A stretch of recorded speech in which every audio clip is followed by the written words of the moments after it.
తిరుమల ఘాట్ రోడ్లను ఇవాళ నిపుణుల బృందం పరిశీలించనుంది. కొండ చర్యలు తరచూ విరిగిపడుతూ ఉండడంతో శాశ్వత పరిష్కారం దిశగా కసరత్తు మొదలైంది. ఘాట్ రోడ్డు మరమ్మతులు, ప్రత్యామ్నాయాలపైన నివేదిక సమర్పించనున్నారు. దీనిపై మరింత సమాచారం మా కరెస్పాండెంట్ ప్రసాద్ అందిస్తారు. ప్రసాద్, చెప్పండి, దీనికి సంబంధించి మీ దగ్గర ఉన్న అప్డేట్స్ ఏంటి?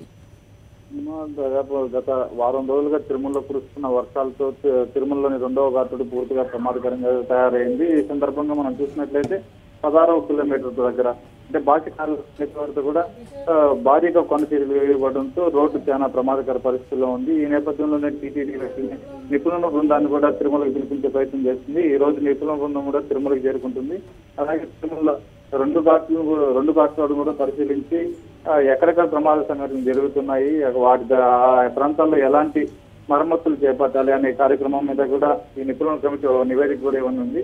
ఇందులో ముఖ్యంగా గతంలోనే కూడా నిపుణుల కమిటీని టీటీడీ పిలిపించారు. చెన్నైకి చెందిన ప్రముఖ ఐఐటి నిపుణుడు నరసింహారావు, అలాగే ప్రభుత్వం రిటైర్డ్ చీఫ్ ఇంజనీర్ కొండలరావును కూడా గతంలో టీటీడీ తిరుమలకు పిలిపించింది. ఘాట్ రోడ్ లో కూడా వీళ్ళు పరిశీలించారు, నివేదిక కూడా ఇచ్చారు. కానీ గత నెలలో కూడా వీళ్ళు తిరుమల రెండు ఘాట్లను పరిశీలించి నివేదిక ఇచ్చారు. కానీ ఒక నెల ప్రాంతం మళ్ళీ తిరుమలలో వర్షాలు కురవడం, భారీ స్థాయిలో కూడా ఈసారి కొండ చర్యలు విరిగిపోవడం కూడా పూర్తిగా రెండవ ఘాటు ప్రమాద స్థాయిలో చేరుకుంది. దీంతో టీటీడీ కూడా అదనంగా భారీ పరిశ్రమలు కూడా నిపుణులను కూడా ఇక్కడ పిలిపించే ప్రయత్నం చేస్తుంది. అంటే ఎల్ఎన్టీ లాంటి కంపెనీలను కూడా అందులో ముఖ్యమైన నిపుణులను కూడా ఇక్కడ పిలిపించి వాళ్ళ యొక్క సలహాలు సూచనలు తీసుకొని ఘాట్ రోడ్ లో ఇలాంటి ప్రమాదాలు జరగకుండా ఎలాంటి చర్యలు చేపట్టాలి అనే దానిపైన కూడా పూర్తి నివేదిక కోరనుంది.